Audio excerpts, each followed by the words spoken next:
नमस्कार, welcome to common Indian voice. आज Janmashtami actually Gopal काला है। जन्माष्टमी के अगले दिन है। हमारे पूरे इंडिया में पूरे हिंदुओं के लिए बहुत बड़ा त्योहार है ये, और बहुत धूमधाम से मनाते। इस साल थोड़ा सा दुख है, पिछले साल भी था क्योंकि कोरोना की वजह से नहीं है। आज हमारे साथ एक बहुत ही स्पेशल गेस्ट है, गीतांजलि मैम। गीतांजलि मैम आपको खुद ही अपना परिचय देंगी। वैसे हम लोगों को अच्छी तरह से पता है कि she is a very good poetess too. I have heard a poetry and well ma'am, welcome. Thank you so much, Isha ji, for having me.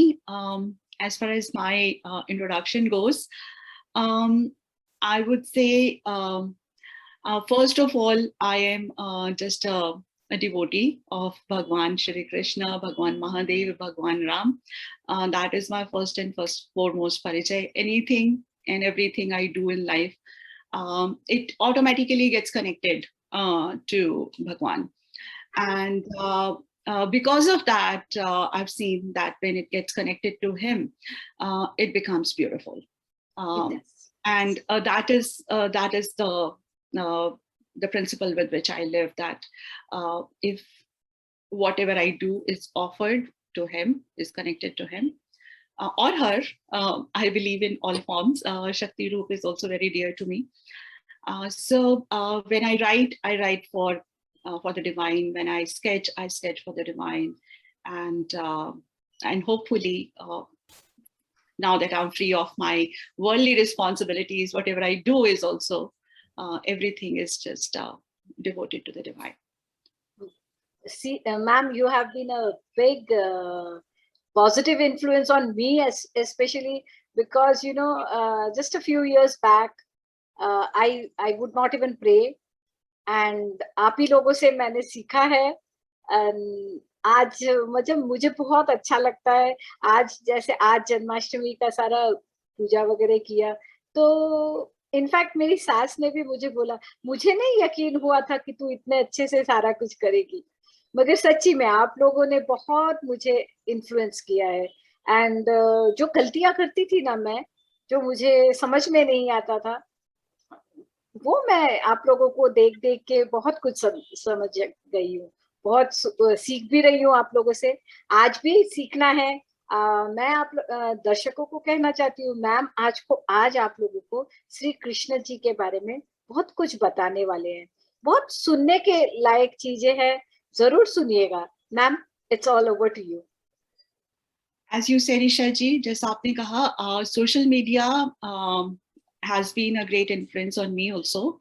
आप अब से कह लीजिए 10 साल पहले मेरा भी यही हालत था, that I was distracted.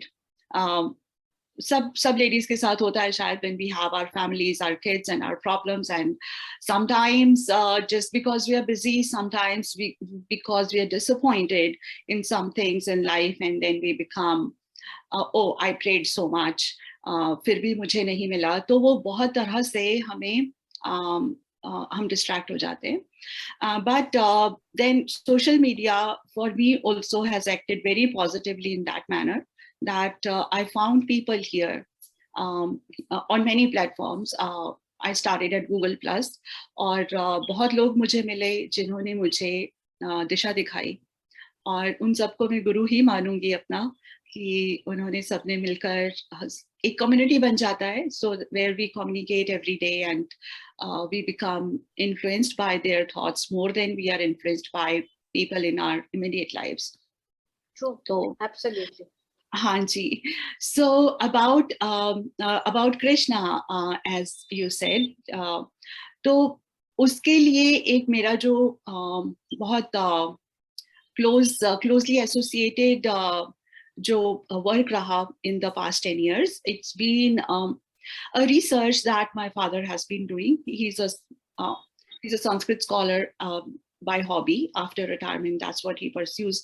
Sanskrit की books को पढ़ते हैं और उनके ऊपर शोध करते हैं कि हमें उसमें से क्या मिल सकता है, क्या चीजें हैं जिनको हम आज की डेट में नहीं जानते, just because we have lost contact with our native language. Our native language was Sanskrit, and that is where all the original language. If we see today, and we say sometimes we say Hindi is our Rashtra Bhasha. I mean, that is the declared Rashtra Bhasha. But then the other states are like, oh no, it's not my bhasha. But if we go back to Sanskrit, we see everything is connected. सब में शब्द जो हैं संस्कृत से ही आए हैं, और अगर हम एक बारी संस्कृत को पकड़ना शुरू करें और उसको एक राष्ट्र भाषा की तरह लेना शुरू करें, तो हम देखेंगे हमारा देश बड़ी जल्दी एक हो जाएगा, क्योंकि सबके सब लोग उससे कनेक्ट कर पाएंगे कि अरे मेरी भाषा भी यहीं से आई है। तो वो एक बहुत सुंदर जो है गिफ्ट मेरे पिता ने मुझे दिया है कि संस्कृत से जुड़ना चाहिए। जबकि उनका प्रोफेशन नहीं है, वो भी बाय प्रोफेशन इंजीनियर हैं, तो उनका प्रोफेशन संस्कृत नहीं है, लेकिन अपने पूर्वजों के प्रति हमारा एक कर्तव्य है कि हम उनसे जुड़े, कर्तव्य भी है, और उसी से हमें शक्ति मिलती है। जैसा कि बहुत लोगों से आजकल मैं सुनती हूँ कि यहाँ वेस्ट में भी बहुत लोग कहते हैं जो जिसके पूर्वजों ने जो किया, अगर वो आगे हम बढ़ाते हैं, क्योंकि वो हमारे डीएनए में है, अगर वही काम हम करते हैं तो उससे हमें शक्ति मिलती है, क्योंकि वो डीएनए जोड़ पकड़ता है फिर।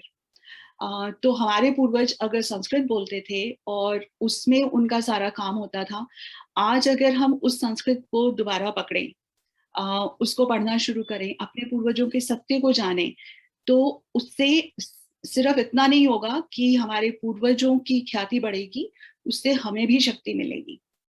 We will also become more powerful as individuals, as a community, as a country. So this is something we have to do. हमें इसकी तरफ ध्यान देना है कि हमारा डीएनए कैसे स्ट्रांग होगा। वो ऐसे ही स्ट्रांग होगा कि हम उस डीएनए के पीछे जो शक्तियां हैं उनको हम पुनः पकड़े। तो हमारे पूर्वज क्या करते थे, इसको जानने के लिए भी we have to dive into the scriptures. And the first step, as I said, is knowing Sanskrit, and then to read the books that come, that we know are coming from thousands of years ago. So one of the books that my father has extensively worked on is the Mahabharata, because that is where we go to the current narrative on Mahabharata. Even in the Sanskrit books that we have, the current form of Mahabharata that we have, it is a very, very ballooned form. Too many interpolations, extrapolations, too many additions to it, because it's a book which is 5,000 years old. That date has been set by now that Mahabharata happened 5,000 years ago. And since Rishi Vedvyas was a contemporary of Shri Krishna, and he wrote it as a historical document at that time, so it is a book which is definitely as old as that. I'm sorry about the background noise. I think there is somebody in the neighborhood trying to speed up or something. Yes, so when we go into the books written by Rishi Vedvyas, there are 3 books he's written. He's written many, but 3 connected to Shri Krishna. One is Bharat Jai, which later on became known as Mahabharata. Another is Shri Harivansh Puran, which is one of the Puranas, and it lists all the Vanshavali of Bhagwan Shri Vishnu. And the third is Srimad Bhagavad Puran. So these 3 books are our sources from where we can take the history of Shri Krishna. And what my father, Dr. M.R. Goyal, what he has done is he has taken all 3 books, studied all of them, and then what is common between them, how they connect, क्या क्या चीज हमें सब में मिलती है तो वही सत्य होगा, क्या चीज कहाँ कनेक्ट होती है, तो अगर तीनों को जोड़कर अगर हम आगे चलें, because at the beginning of Bharat Jai, when you start reciting it, Rishi Vedvyas has said that it comprises of some 8,000 verses.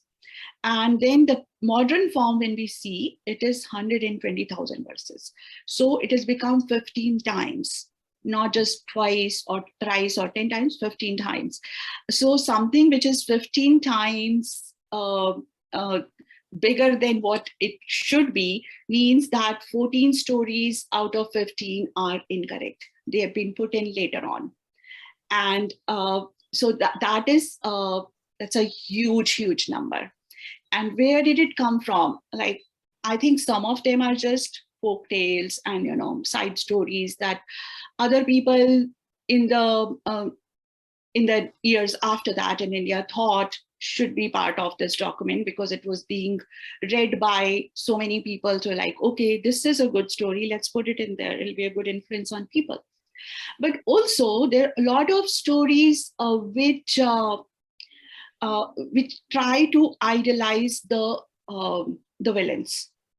For example, one of the villains which has been glorified and put up as a big hero is Karna. At every step we see, wherever there was a crisis in Mahabharata, we see that he was always on the wrong side. And yet the stories that have been added about him make him into like, oh, he was a son of Kunti. No, he wasn't. He was a son of Surya. No, he wasn't. He had this magical armor and earrings and all that. Nothing of that is true. So, and all the stories that they just put in and to idolize a villain. So that at places, even Karna becomes bigger than Shri Krishna, even for some people. Lost so much of literature later on comes from our own literary people like Ramdhari Singh Dinkarji, the poet. He's written Rashmi Rathi, an entire kavya devoted to him.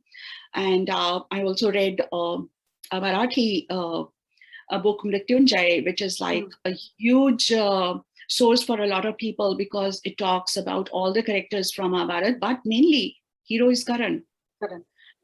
So you start feeling like it's very confusing when we look at the whole narrative.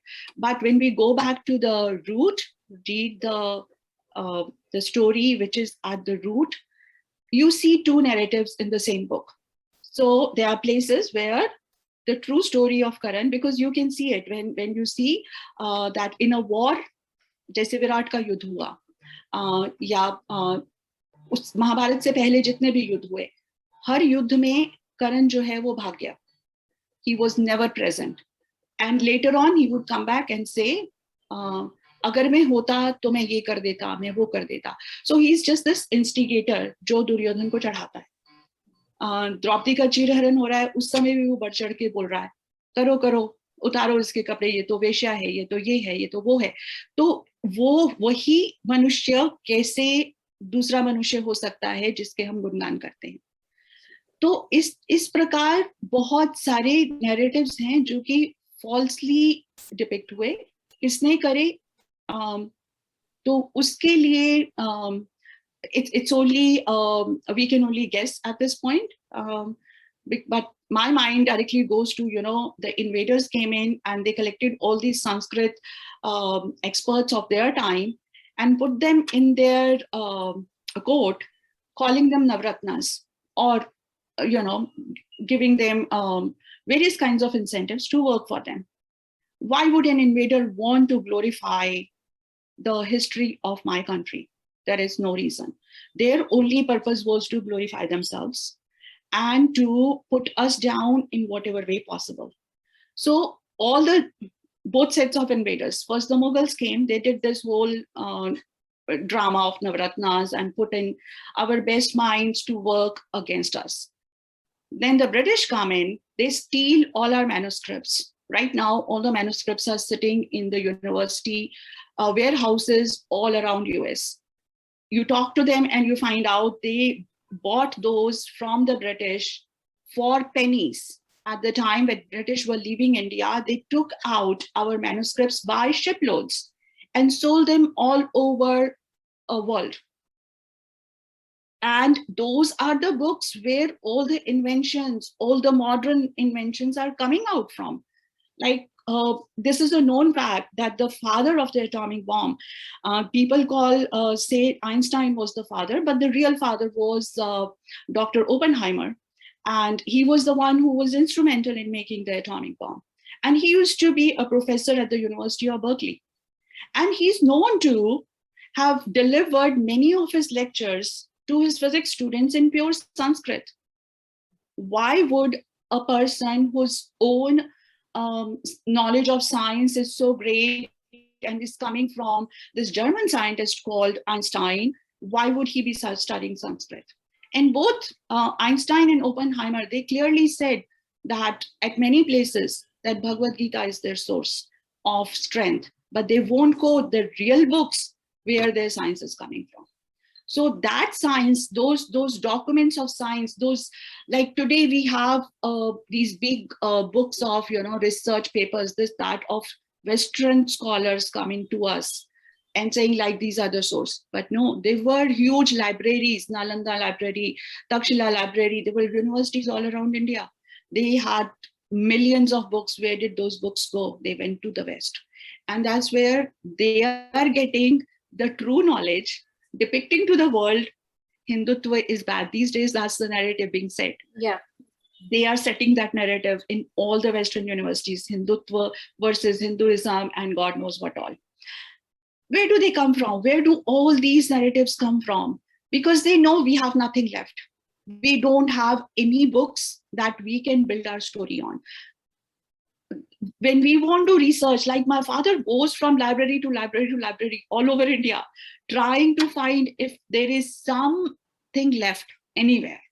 Years ago, he found a book called Brihad Viman Shastra in one of the libraries somewhere.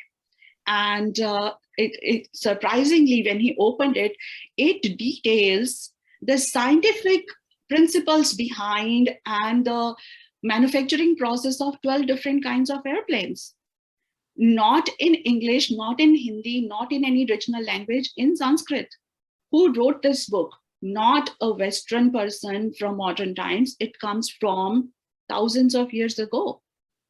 And he was so surprised. So like, okay, that means it is true that we talk about Pushpak Viman in Ramayana. There was a Viman. There was. Yes, and not just any Viman. It was so advanced. It was a solar-powered Viman.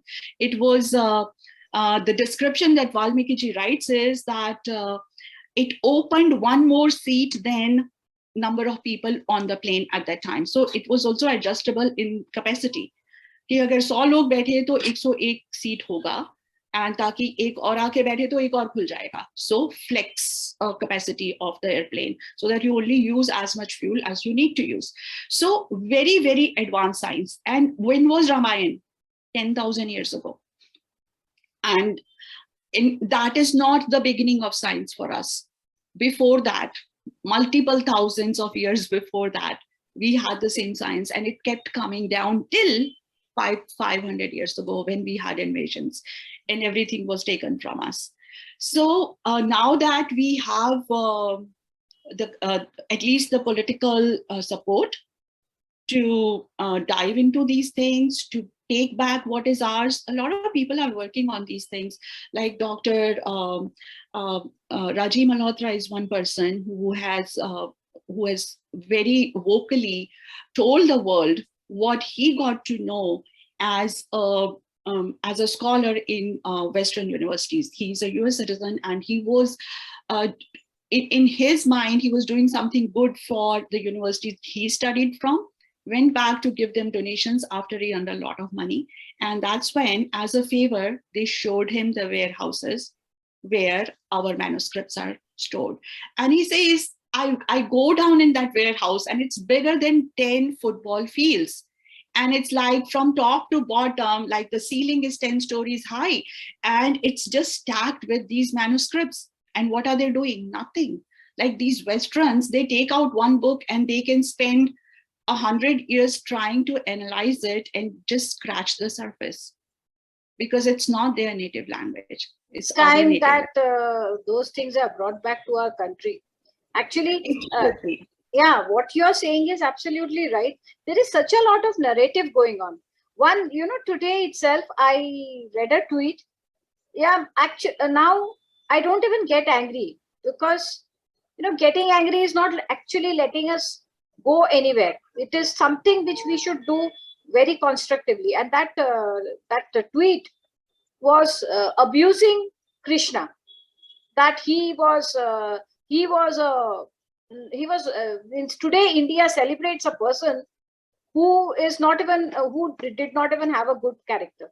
So ये जो Yes. Narrative है, ये जो narrative है, क्या हमारे ही भगवान को, मतलब वो उनका, हमारे ही हाँ, भगवान को हमारे ही जो भगवान को हमारे ही नजरों से कैसे कैसे उतारा, कि आज मतलब लोग दो बार सोचते भी नहीं है कि भाई क्या बोल क्या रहे हो, what are you saying, do you the really thing, know? yes, that's the thing. Unless we read the root book, we are not going to know.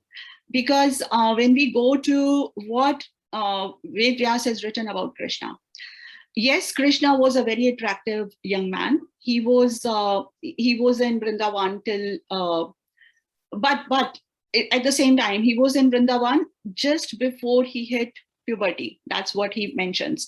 That when Akrurji comes to take him, that's my only source. That when Akrurji comes, तो वो वहाँ पे उन्होंने लिखा है कि अभी कृष्ण के ऊपर यौवन के चिन्ह नहीं आए हैं. अब यौवन के चिन्ह नहीं आए हैं मतलब प्यूबर्टी नहीं अभी सेट इन करी है. So a person who is not yet hit puberty, how can he be having affairs with all the gopis in Vrindavan? That is one question. And the other is, gopis, yes, they were attracted to Krishna as a child, and they would come to him. And even when they are coming to him, when he's like a boy of 11, 12, 13, whatever was his age, he is wise enough to scold them and to tell them, go back home.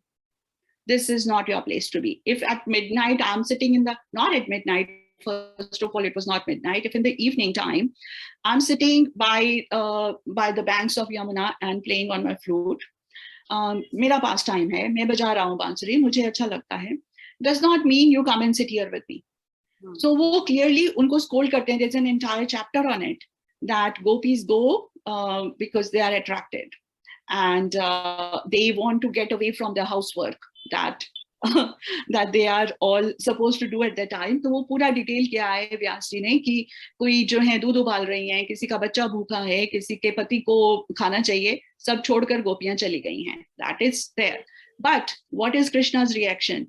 He welcomes them first, thinking there is some problem. He says, everybody has come. Is there a problem in the village? क्यों आए हो? अगर कोई problem नहीं है तो please go back. Before the fabric of society is disturbed, because you are the holder of the fabric. A woman is the holder of the fabric of a household. अगर वो नहीं है घर में तो पूरा घर बिखर जाता है. तो वो ये बात उन्हें समझाते हैं कि आपका प्रयत्न कर्तव्य है, आप अपने बच्चों को संभालो, आप अपने पति को संभालो, पति के घर वालों को संभालो. अब वहां पर भी उनकी जो चैप्टर में विजडम है, it is so profound. It's not just कि हाँ कभी भी नहीं छोड़ना चाहिए पति का घर, वो पूरा कवर कर देते हैं उतने में ही कि पति का घर कब छोड़ सकती हो, अगर पति आपको गलत रास्ते पे लगाता है, अगर वो पातकी है. वो ये शब्द यूज करते हैं, पातकी कौन है? जो पतन की तरफ ले जाता है. तो जो पति गलत काम करने के लिए प्रेरित करे, तो उस पति को आप छोड़ सकती हो, क्योंकि जीवन का प्रथम ध्येय तो भगवत प्राप्ति ही है. तो जो प्रथम ध्येय है भगवत प्राप्ति का, उसमें जो विघन डाले उसको उसका त्याग आप कर सकते हो. किंतु उसके अलावा, उसके अतिरिक्त अगर आप अपने कर्तव्यों से मुख मोड़कर अगर आप कहते हो कि मैं को जाकर आज एंजॉय करना है, मेरे को तो यमुना तट पर बैठकर कृष्ण की बांसुरी सुननी है, तो then he says no, this is not done. कर्तव्य सबसे प्रथम आता है, कर्तव्य करो. और अगर आपको मुझसे प्रेम है, मेरे प्रति भक्ति करो, मेरे गीत गाओ, किंतु ये मेरे पास आना, ये मेरे को बिल्कुल भी एक्सेप्टेबल नहीं है, इसको मैं स्वीकार नहीं करूंगा. देखिए नैरेटिव कितना गलत कर दिया है. नैरेटिव बिल्कुल उल्टा कर दिया. और इसमें हमारे भी बहुत सारे आई वुड से हमारे बहुत बहुत अच्छा काम किया है, जिन्होंने अदरवाइज जैसे इस्कॉन वाले लोग हैं, उन्होंने बहुत अच्छा काम किया, लेकिन कृष्ण का ये नैरेटिव उन्होंने बहुत पुश किया है, रासलीला का नैरेटिव। उनकी पुस्तकों में हमें रासलीला बहुत बहुत बहुत मिलती है, और वो उसको कहते हैं कि यही भक्ति है, किंतु ये भक्ति नहीं है। कृष्ण जी बहुत क्लियरली उस समय गोपियों को कहते हैं, मेरे भजन गाओ, मेरा चिंतन करो, मेरा ध्यान करो, किंतु मेरे पास आना ये भक्ति नहीं है। तो ये नहीं होगा कभी भी कि आप मेरे साथ, आपको फिजिकली मेरे प्रति जो आप अट्रैक्शन शो कर रही हो, ये बिल्कुल एक अनुचित व्यवहार है, इसको मैं स्वीकार नहीं करूंगा। तो और इसी प्रकार आगे भी जब हम चलते हैं पुस्तकों में, अब द्रौपदी के विषय में उन्होंने कह दिया कि द्रौपदी को लेकर जब अर्जुन गए माँ के पास, वहां पे वो पीठ करके बैठी हैं दरवाजे की तरफ, पूरी कहानी बना दी गई कि किस प्रकार द्रौपदी सब पांचों की पत्नी बन गई। अब जो एक कहानी और आती है इसी पुस्तक में, जिसको सत्य मान लेना चाहिए, कि Kunti was present at the time of स्वयंवर।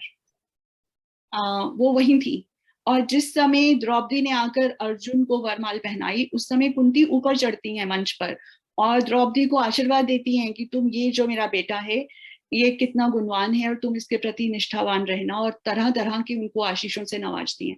तो वही कुंती जब वहां पर हैं, तो वो घर में पीठ पैर करके बैठी कैसे हो सकती हैं?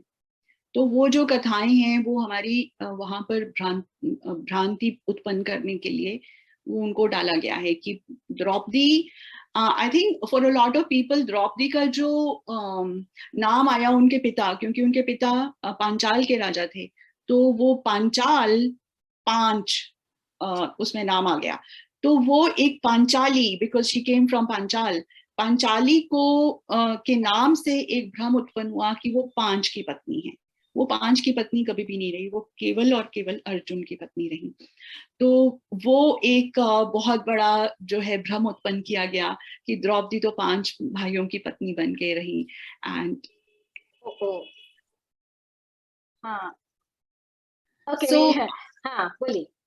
तो एट एवरी स्टेप वी सी, हर किसी का कैरेक्टर असैसिनेशन किया गया है। जो जो उसमें महान है, द्रौपदी को एक सती स्त्री माना गया है, उनमें उनका कैरेक्टर इतना ऊंचा है कि जब हमारे को कोई अटैक करता है, जैसे उनके ऊपर अटैक किया गया जब द्यूत हुआ, तो दुशासन ने उनका चीरहरण करने का प्रयत्न किया। अब वो बात भक्ति की दृष्टि से देखी जाए कि हाँ, श्री कृष्ण ने रक्षा करी, चीर बढ़ा दिया, किंतु श्री कृष्ण अपने ही मुख से महाभारत की पुस्तक में कहते हैं, कोई भी बात अगर उसमें साइंस नहीं है तो वो बात को असत्य मान लेना चाहिए। Anything which is not logical, उसको कभी भी सत्य मत मानिए। तो अगर हम ये देखते हैं कि ये सोचने की कोशिश करते हैं कि चीर बढ़ गया, हजारों मीटर की साड़ी हो गई, तो वो साइंटिफिक नहीं है। तो उसको बिलीव नहीं किया जा सकता। क्या बिलीव किया जा सकता है कि द्रौपदी के अंदर इतनी शक्ति थी कि वो रेजिस्ट कर पाई एक दुशासन जैसा बहुत बलशाली राजकुमार, जो नोन था कि उसके अंदर बहुत सबको हरा देता था, तो बहुत बड़ा योद्धा था। तो उसको वो रेजिस्ट कर पाई, उसके अगेंस्ट उन्होंने इतनी देर तक अपनी साड़ी को पकड़े रखा कि वो इस बराबर था कि वो हजारों मीटर लंबी हो गई हो जैसे। तो वो मेरा इंटरप्रिटेशन है, मतलब मैं ऐसा सोचती हूँ कि एक कवि के कहने का तरीका होता है कि साड़ी इतनी हो गई जैसे हजारों मीटर की हो, कि दुशासन उसको खींच रहा है, लेकिन एक एक इंच ऐसे आ रहा है जैसे वो 100 मीटर का हो। एक इंच खींचने के लिए उसका इतना बल लग रहा है कि 100 मीटर खींच ली हो जैसे। अब एक कवि अगर ऐसा लिखता है तो उसका अर्थ ये नहीं है कि साड़ी हजारों मीटर की हो गई। दुशासन पस्त होकर गिर जाता है, द्रौपदी खड़ी है। तो वो बल उनमें कहां से आया? अगर वो एक सती स्त्री नहीं है, अगर वो एक चरित्रवान स्त्री नहीं है, तो ये बल नहीं आ सकता। आत्मा का बल होता है। जैसे कहते हैं कि हमारी जो स्टेजेस हैं, बहुत संत लोग इस चीज को बोलते हैं कि एक बहुत हम मोस्टली लोग शरीर में रहते हैं, शरीर को अपना समझ के रहते हैं। उसके ऊपर आता है मन और बुद्धि, और उसके ऊपर है आत्मा। तो शरीर से ऊपर उठते हैं, मन और बुद्धि के बल को प्रयोग करते हैं, तब भी वो जो बल है, जैसे हम कहते हैं हमारे सैनिक दुनिया में सर्वश्रेष्ठ हैं, क्योंकि वो बुद्धि से, मन से, भक्ति से काम करते हैं। वो कहते हैं ये दोबारा जन्म लेंगे, ये जन्म गया तो गया, कोई बात नहीं, दोबारा जन्म लेंगे, हर बारी देश की सेवा करेंगे। इस कारण वो हर युद्ध जीतते हैं। उससे ऊपर आत्मा का बल है। जब आपका चरित्र अगर स्ट्रांग है, अगर आप हर समय सही ही करते हैं, कभी भी अपने मार्ग से, अपने कर्तव्य से डिगते नहीं हैं, वो चरित्र का बल, उसके आगे कुछ भी नहीं दिखता है। तो वो जो आत्मा का बल है वो द्रौपदी में है।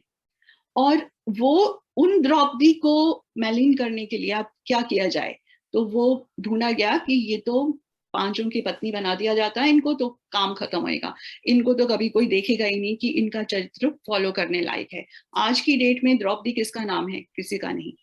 Nobody wants to be compared to Draupadi because she is supposed to be a bad woman who's married to 5 men.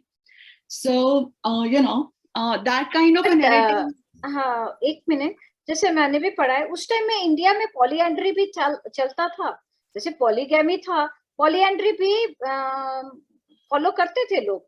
और वो मेरी माँ ने एक चीज बोली थी कि उस टाइम में ना पॉपुलेशन इतना कम था, आज के टाइम का पॉपुलेशन और उस टाइम के पॉपुलेशन में इतनी कम मतलब डिफरेंस इतनी ज्यादा थी कि भाई लोग बहुत सारी कस्टम्स थी जो प्रेवलेंट था, जो बाद में जाके चेंज हो गया। तो मतलब उसके लिए द्रौपदी को कैरेक्टरलेस बोलना, दैट वो तो मुझे भी बिल्कुल नहीं पसंद। अगर थी भी मतलब आप अगर 5 थे, उसके 5 बेटे भी हुए, सब कुछ अगर हमने मान लिया, तो भी how does she become a characterless person? मतलब she becomes a characterless person. A man has 100 wives, but he doesn't become characterless person. No, they go both ways ना। अब कृष्ण को भी कैरेक्टरलेस क्यों बताएंगे? हाँ, कृष्ण को भी कैरेक्टरलेस बताते हैं, इसीलिए बताते हैं उनकी तो इतनी पत्नियां थी। अब कृष्ण का जो नैरेटिव है कि कृष्ण की 16,108 पत्नियां थी, वो कहाँ से पैदा हुआ? कि जहां जहां उन्होंने किसी भी स्त्री की रक्षा करी, उसकी सहायता करी। अब 16,100 राजकुमारियां बंदी थी जरासंध के यहाँ एज सेक्स स्लेव्स, और उनको जब वहां से छुड़ाया गया, उनकी रक्षा, उनका हाथ थामने के लिए समाज में कोई भी आगे ना आता। और उनकी अब रिहैबिलिटेशन जो करनी है कि उन्हें समाज में पुनः स्वीकार्य बनाना है, तो वो श्री कृष्ण ने बोला कि ठीक है, मेरे राज्य में चलो, वहां रहो, I will be your support, I will support. अब जैसे आज मोदी जी कह दें कहीं से कोई सेक्स स्लेव्स लड़कियां सपोज करो अफगानिस्तान से छुड़ा कर लाएं, और वो आकर कह दें यहाँ पर कि हम अपने भारत में उनको रिहैबिलिटेट करेंगे, और वो सब 16,000 लड़कियां बोले मोदी जी की जय जय, मोदी जी तो हमारे स्वामी हैं, हमारे वो हैं, रक्षक हैं, तो वो उनकी पत्नियां तो नहीं हो गई ना। सही बात है। तो इसी प्रकार से श्री कृष्ण का जहां जहां जिस से एसोसिएशन हुआ, उनको बता दिया गया कि ये तो उनके, अब किसी ने नाथ कहकर पुकारा, संस्कृत के शब्द हैं, जब तक आप उनको अच्छे से नहीं जानते, नाथ पति को भी कहते हैं, क्योंकि वो आपका रक्षक है, आपके साथ में रहता है, आपको वही नाम हम पति को भी दे देते हैं, वही नाम हम नाथ भगवान को भी दे देते हैं, वही नाम हम नाथ अपने रक्षक को भी दे देते हैं। तो ये जो शब्दों का हेर फेर है कि वो उनके नाथ थे, डज नॉट मीन वो उनके पति थे। तो वो हर किसी के साथ में, और फिर उनको जस्टिफाई करने के लिए I think a lot of narrative comes from when our gurus were trying to justify whatever wrong notions were put in. अब वो बोलेंगे श्री कृष्ण तो भगवान हैं, वो तो हर रोज 16,000 रूप धारते हैं, हर किसी के साथ रमन करते हैं जाकर, और न जाने क्या क्या। तो एक भोगी श्री कृष्ण का रूप सामने ला दिया गया है कि वो तो भोग करने के लिए जैसे संसार में आए हो, जबकि अगर हम श्री कृष्ण की कथा पढ़ते हैं, पहले दिन से लेकर अंतिम दिन तक उन्होंने सिर्फ अन्याय को नष्ट करने के लिए जन्म लिया था। हाँ, जब मैं एक शब्द बोलती हूँ आपको, आई एम सॉरी, रोक रही हूँ, एक इसमें हमारा होगा नहीं, क्योंकि टाइम हाँ जी। टाइम कंस्ट्रेंट आ रहा है। मैं आपसे प्रॉमिस लेना चाहती हूँ कि ये कंटिन्यू हम करेंगे। आप नेक्स्ट मुझे वक्त कब दे रहे हैं ये बताइए पहले। जी आप हम बात कर लेंगे उसके विषय में। ठीक है, ठीक तो है। आज मैं अपने श्रोताओं को इतना ही कहती हूँ, सॉरी। मुझे भी पता है कि बहुत इंटरेस्टिंग है, बहुत एक अलग नैरेटिव, अलग तरीके से हमको सारी चीजें बता रहे हैं गीतांजलि जी। एंड गीतांजलि जी को मैं प्रॉमिस करती हूँ आप लोगों को बिल्कुल वापस लेके आऊंगी। And thank you very much Geetanjali ji, we are going to continue the conversation, that's a thank you, promise. Geetanjali. Yes, I just saw the time. I actually that's something I should have done before. अभी समय बहुत हो गया। हाँ, बहुत बहुत धन्यवाद मुझे ये अवसर देने के लिए कि मैं आपके चैनल पे आकर अपने विचार शेयर कर सकूं।